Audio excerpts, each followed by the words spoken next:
देखिए latest episodes बिल्कुल ad free.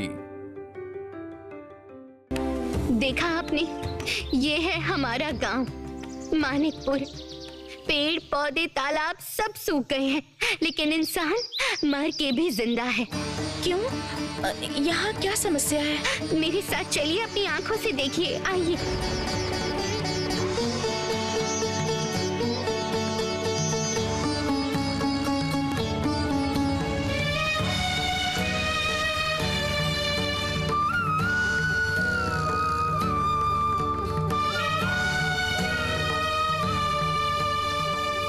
देखा छोटी बहू, देखा आपने चारों तरफ कैसे नील छाया है। जहर ही जहर है। नील खेती के नाम से जहर फैला रहे हैं। नील की खेती से क्या जमीन खराब हो जाती है? हाँ छोटी बहू, इस जमीन पर हम लोग सालों साल कुछ भी नहीं उगा सकते हैं, कुछ भी नहीं। तो फिर तुम लोग नील की खेती क्यों करते हो? कोई अपनी इच्छा से करता है क्या? मजबूरी में करना पड़ता है। इस गांव में कोई नील के अलावा और कोई खेती कर ही नहीं सकता।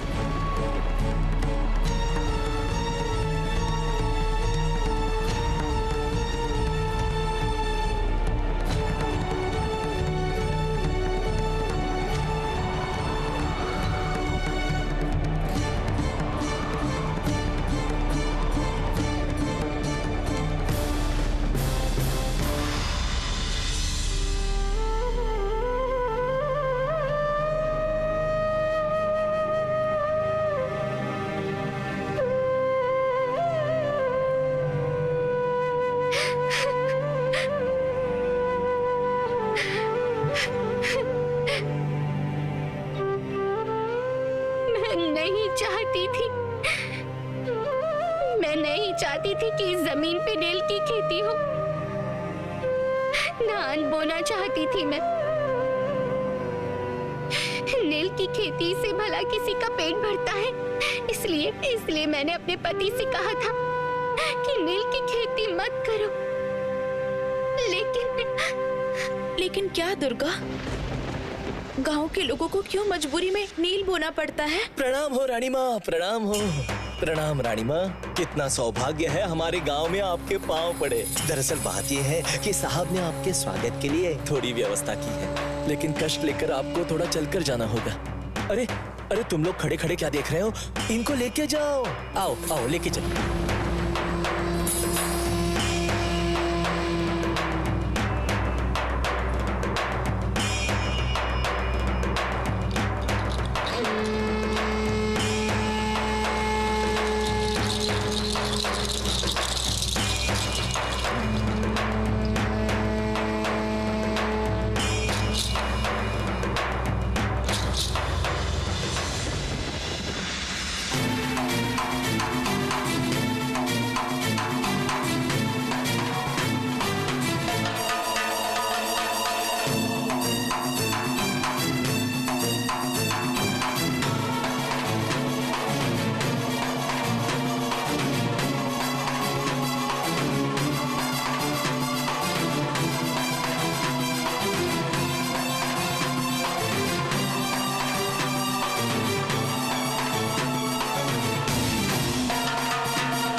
कुछ नया कहने को बचा नहीं है। इस इलाके के किसान नील की खेती कर रहे हैं। नील की मांग बढ़ रही है, वैसे उत्पादन भी बढ़ रहा है। आपको पता है, इस साल कंपनी ने उत्पादन के लिए 64,000 पाउंड का लक्ष्य रखा है। 64,000 पाउंड? मार्टिन साहब, इतना विशाल अंक नील उत्पादन से मतलब बाकी उत्पादन बंद हो जाएंगे। फिर तो धनी जमीन नहीं बेचेंगे। तो क्या हुआ? नील का उत्पादन करके सब किसान खुश है। मैंने उनको तनख्वाह दे दी है, और जिसकी उनको बहुत जरूरत है। इसका मतलब आप कहना चाहते हैं कि मेरे किसानों ने इस व्यवस्था को खुशी खुशी मान लिया है? Of course। तुम सब लोग बाबू से कहो, नील की खेती करके तुम लोगों में कितना विकास हुआ है।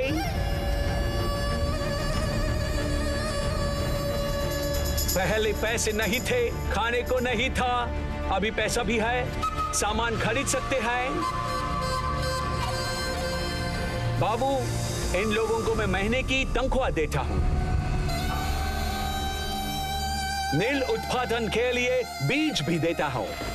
ठीक है, अगर मेरी प्रजा ने इस बात को खुशी खुशी मान लिया है तो मुझे कोई आपत्ति नहीं है।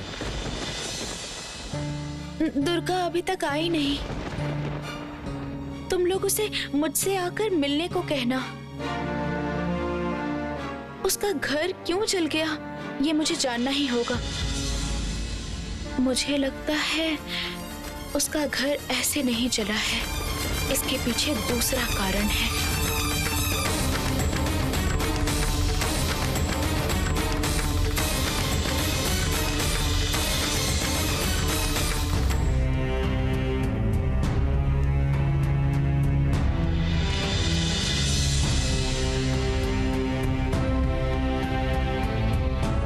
क्यों आई हो छोटी बहू? हमारा दुख दर्द देखने, बस इतना देखने से आपको कुछ समझ नहीं आएगा। आप चलो मेरे साथ, मैं आपको और बहुत कुछ दिखाऊंगी। देख रही हो आप, चारों तरफ नील है, जहर ही जहर फैला है। नील की खेती करके जमीन पर जहर छिड़क दिया है। ये धरती माँ बिल्कुल बंजर हो गई है।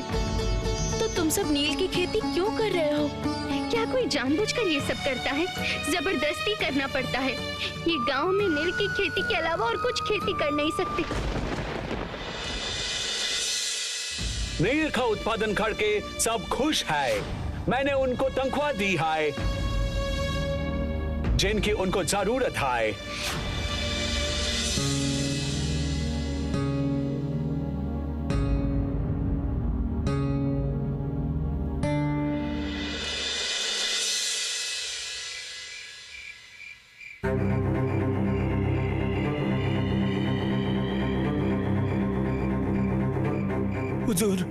हुजूर, महेश और दुर्गा कहीं फरार हो गए हैं। मुझे डर लग रहा है हुजूर। वो लोग अगर छोटे मालिक के पास जाकर अर्जी दे दे तो। कुछ गलत मत समझना हुजूर, छोटे मालिक के व्यवसाय चलाते हैं, वो फिर कुछ और समझेंगे। और रानी माँ के व्यवहार से मुझे कुछ भी सही नहीं लग रहा है साहब। मैंने बचपन में रानी भवानी की बातें सुनी थी, नाटौर की रानी। ये महान जनाब लोग ही उनके पास से ये जानकारी लिए थे। दुर्गा को बुलाओ, वो कहाँ है? गंगा जी साहब, वो गंगा कब कहाँ डकैती करता है किसी को पता नहीं। उसे ढूंढना तो बहुत ही मुश्किल है, इतने सारे बेस बदलता है वो। दुर्गा को पकड़ कर लेकर आओ। कुछ भी हो जाए, उस दुर्गा और महेश को पकड़ना ही होगा। मैं कंफर्म हूँ वो लोग बाबू राजचंद्र की पत्नी के पास गए होंगे। गंगा अगर नहीं मिला तो मुझे ही जाना पड़ेगा, पर मैं जाना नहीं चाहता।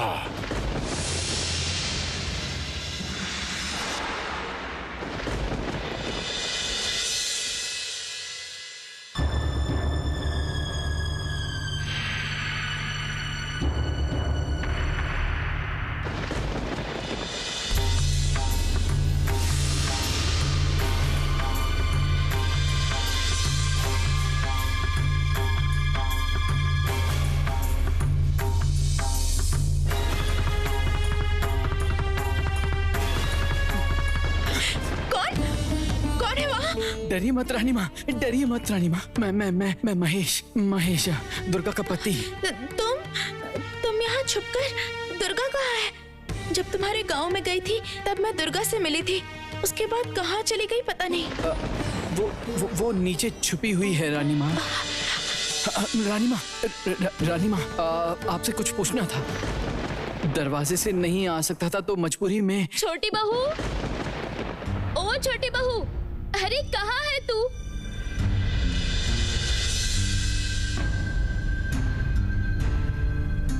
ओ माँ, इतने अंधेरे में छत पर अकेली क्या कर रही थी तू?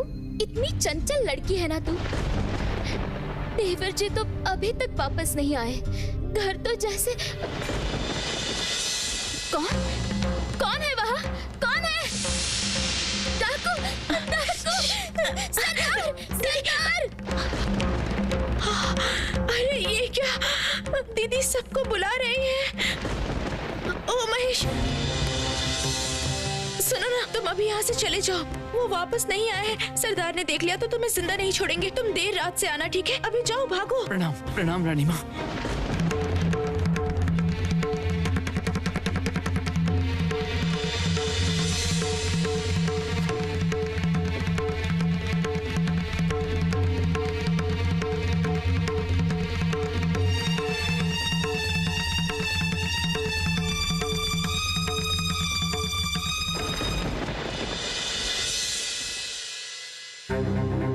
सुनिए, क्या हुआ बताइए। हम लोगों की दुर्दशा के बारे में उन्हें बताया?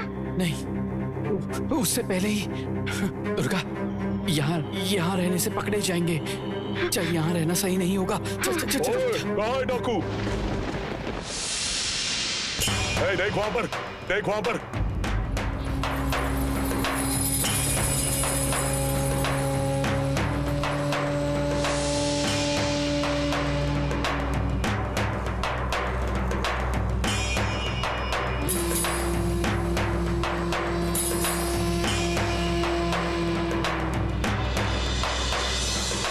तुझे मैंने कितनी बार कहा है, अकेले अकेले छत पर मत आना। फिर भी तुझे कोई डर नहीं है ना? अभी कुछ ना कुछ अनर्थ हो जाएगा। यह पहले एक बार डाकू के पल्ले में पड़ने के बाद भी तेरे दिमाग में कुछ घुसता ही नहीं। चल चल, तू जल्दी नीचे चल। चल चल चल चल दुर्गा, चल दुर्गा, भागते हैं।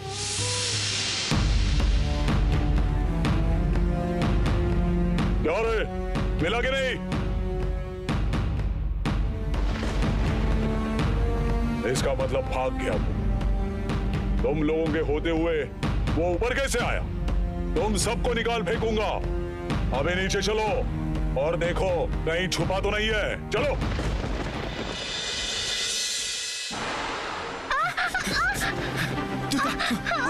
दुर्गा उठ, उठ दुर्गा, उठ दुर्गा, उठ दुर्गा, दुर्गा उठ, दुर्गा उठना ही पड़ेगा तुझे। दुर्गा उठ, दुर्गा, दुर्गा हमें यहाँ से भागकर जाना पड़ेगा। अगर साहब के लोगों ने हमें पकड़ लिया तो सब सत्यानाश हो जाएगा। दुर्गा, दुर्गा उठ, दुर्गा उठ। मैं नहीं उठ पाऊंगी। मेरे पैर में मोच चाहिए। आप जाओ यहाँ से। तू कर सकती है दुर्गा, तू कर सकती है। तुझे उठना ही पड़ेगा। दुर्गा उठ, उठ उठ उठ उठ दुर्गा। चल दुर्गा, मान जा। साहिब आ रहे हैं। आप भागो, आप भाग जाओ, भाग जाओ, जाओ यहाँ से। दुर्गा, मैं तुझे छोड़ के चला जाऊं? ये तूने मुझसे कहा कैसे? आपको समझ नहीं आ रहा है क्या? अगर आपको पकड़ लिया तो खत्म कर देंगे। आप जाओ यहाँ से। नहीं नहीं नहीं नहीं नहीं दुर्गा, अगर मरना है तो एक साथ मरेंगे दुर्गा, पर तुझे छोड़कर मैं नहीं जाऊंगा। दुर्गा उठ, तू उठ दुर्गा, दुर्गा तू कर सकती है। चल चल दुर्गा, उठ जा, उठ उठ दुर्गा, उठ उठ।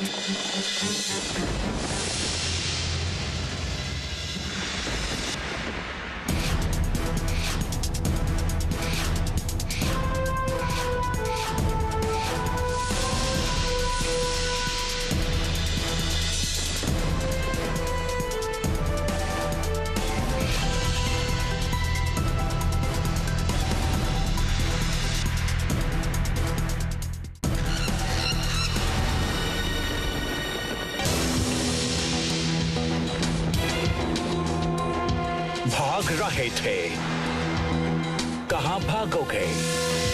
यहां आके मेरे नाम का रिपोर्ट कर रहे थे। क्या बोला था चंदर को? बोलो।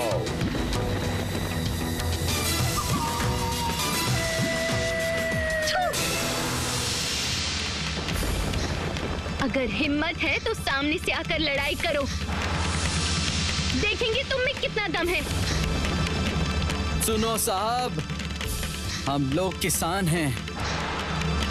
अगर कोई जंगली सुअर हमारे खेतों को बर्बाद करता है तो हम उसे खत्म कर देते हैं। तेरी जैसी नीली लोमड़ी से तो हम डरते नहीं।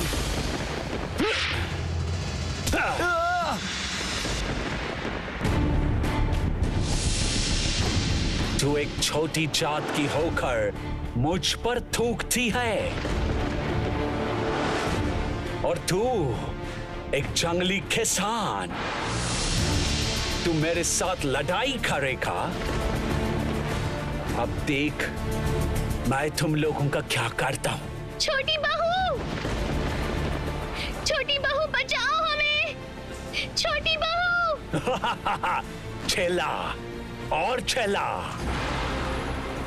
देखता हूं अब तुम लोगों को कौन बचाता है। खबरदार! शक्ति रूपेण संस्थिता, शक्ति रूपेण संस्थिता।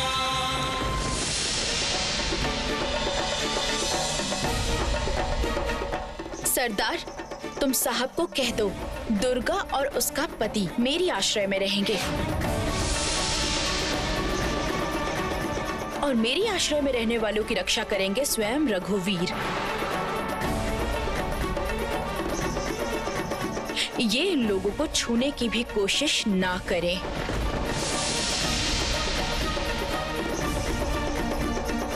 इन्हें अभी जाने के लिए कहो और बाद में इस विषय पर उनसे बात करने को कहो।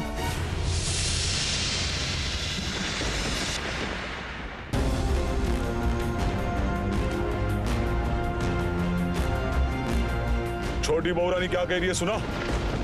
सुना, मगर तुम्हारी रानी को कह देना इन लोगों को बचाकर इन्होंने सही नहीं किया है।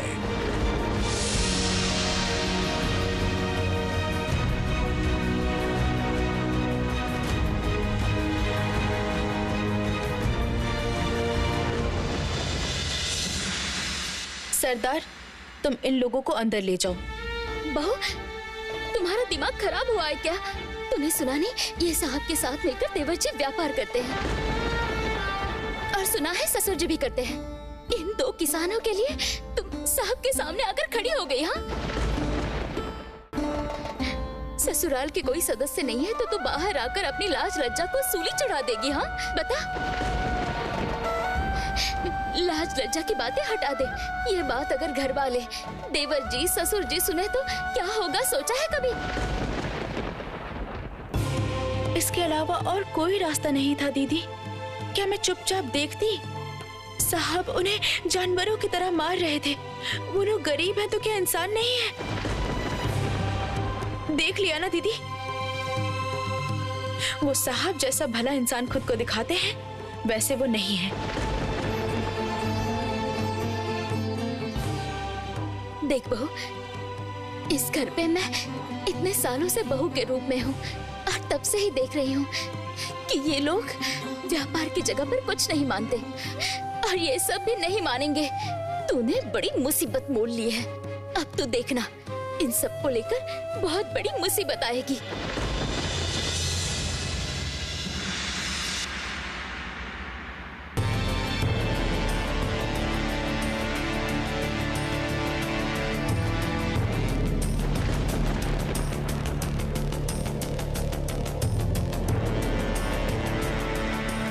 क्या हुआ हुजूर? वो महेश और दुर्गा को पकड़ के नहीं लेकर आए? भाग गए क्या वो भाग के कितने दूर जाएंगे? पकड़ में तो आएंगे ही हुजूर। लेकिन हाँ, एकदम अगर गांव से बाहर निकल जाते हैं, लेकिन एक तरीके से तो अच्छा ही हुआ साहब।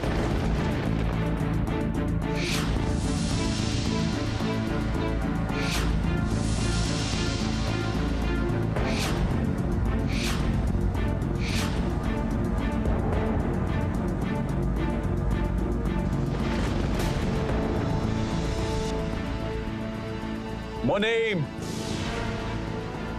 वहां क्या है? वो तो धान का गोदाम है साहब। वो गांव के लोग अपना पूरा अनाज उस गोदाम में रखते हैं और जब अकाल पड़ता है ना तो यहीं से अनाज निकलकर वो अपना गुजारा करते हैं।